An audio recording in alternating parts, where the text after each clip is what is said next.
Greetings. I'm Reverend Dr. John E. Jackson, Sr., and I'm the senior pastor of the Trinity United Church of Christ in the great city of Gary, Indiana, where we are not just another church, but we are a culturally conscious, Christ-centered church that's committed to the community. We are unashamedly Black and unapologetically Christian. It's Wednesday, and I want to offer what I like to call Hump Day Homily, or midweek motivation for you.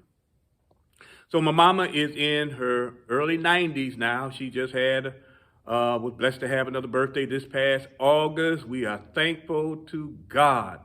And mama has, over the years, has tickled my siblings and I and mama's grandchildren with a story that she recounts from her own experience.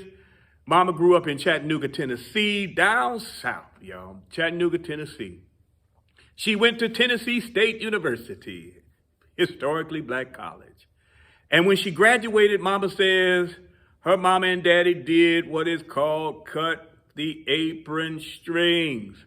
They put my mama by herself on a train and sent her up here to Chicago, Illinois to start her life, y'all. Put this young adult, after she graduated Tennessee State University, cut the apron string, set her on a train. Can you imagine that? Sent her up here by herself. She had two older siblings, two older brothers in the area, but she was by herself. Sent to Chicago, start her life. Mama shares that she worked in worked for a few companies. One of them was Spiegel.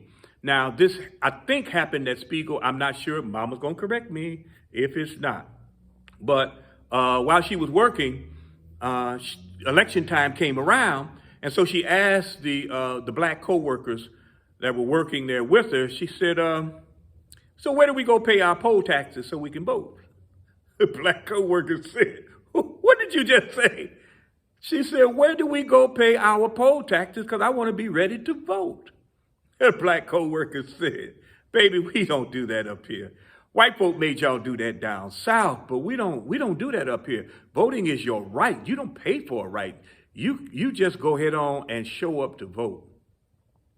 Mama said she felt a little embarrassed after, facing that reality that she and her parents and Black folk down south had been forced to pay for what was their right. But I share that with you because many of you don't know what poll taxes were.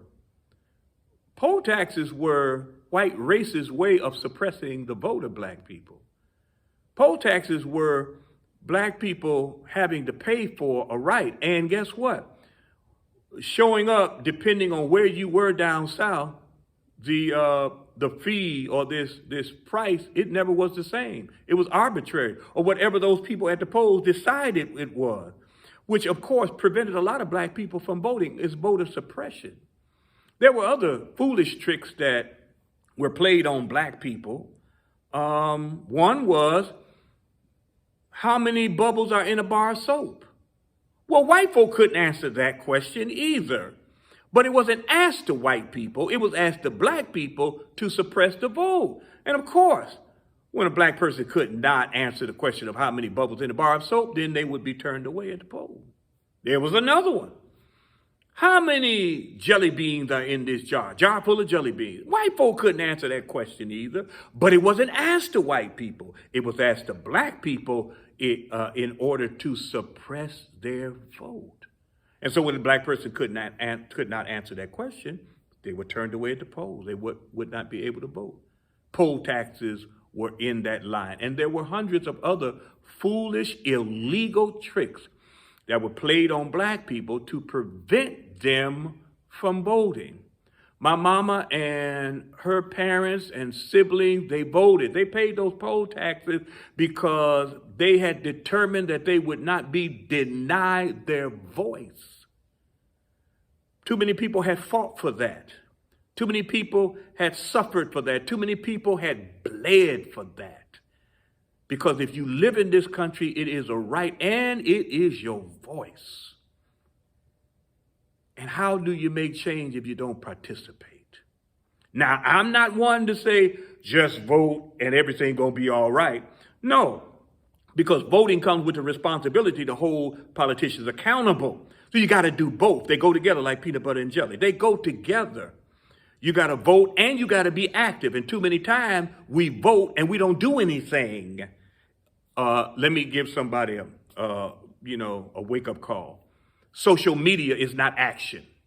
Social media is not action. You got to participate shoulder to shoulder with other people who are working in grassroots organizations or social justice organizations, whatever. You've got to work with groups of people to help make the vote count, your voice count, so that resources will be brought to your community, not just for you, but for your entire community. You got to be active. So you got to figure out, after we vote in a few days, how you going to input? You cannot proxy your participation. You got to send your presence to it. You got to get off your behind and get involved with some other people. You cannot just sit back and run off at your mouth or post on Facebook. You got to do more.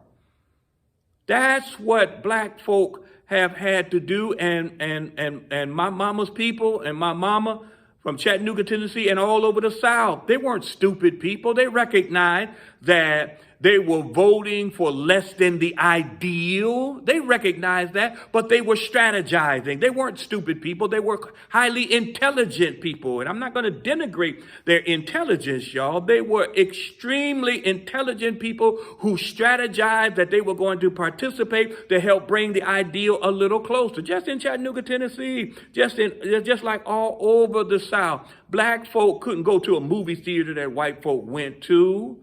And so black folk didn't just sit on their hands and complain. They voted and they organized. They built their own movie theater to watch movies in decency and dignity, y'all. Of course, they couldn't go to the stores that white folk went to. And when they could, they were subjected to the indignity. Let's say you wanted to try on a hat. And the white store owner, the racist store owner, would give you an old, dirty, dingy, grimy stocking cap to put on your head because they say, we don't want your black head to touch our hat. So black folk weren't accepting that indignity. They built their own stores and they shopped in decency and in dignity. And our black folk coming through this awful trial of segregation and Jim Crow, they weren't ignorant, but they were strategizing. And so, yeah, voting is a right. We've got to participate in the voting, and we've got to participate in doing something with other people to make sure our vote counts. Just a couple weeks ago, because Mama is in her 90s and she doesn't move as fluidly as she would like to, I had the honor and privilege. It was an honor and privilege, y'all, to take her ballot and put it in the drop box.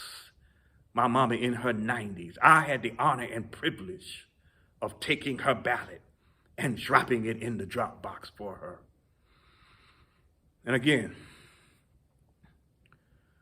I'm not one to say just because my ancestors voted don't mean I have to vote. For me, yes, it would be a denigration of the sacrifice, of the bloodshed, of the determination of folk that made it possible for me to stand here and talk to you through this virtual connection that we have. It would be a denigration of that for me to have benefited from so much of what others had sacrificed and then say, well, I ain't gonna do it because, I'm different and I don't, I'm in a legacy. And you were in a legacy. I shared with you before that I love Lovecraft Country. And I loved it when Mother Hattie told Letty, when your baby, that baby in your womb, my great-great-grandson is born, he will be my faith turned to flesh. He will be my faith turned to flesh. And we are some ancestors' faith turned to flesh to continue in this struggle for the ideal, for liberation, for justice.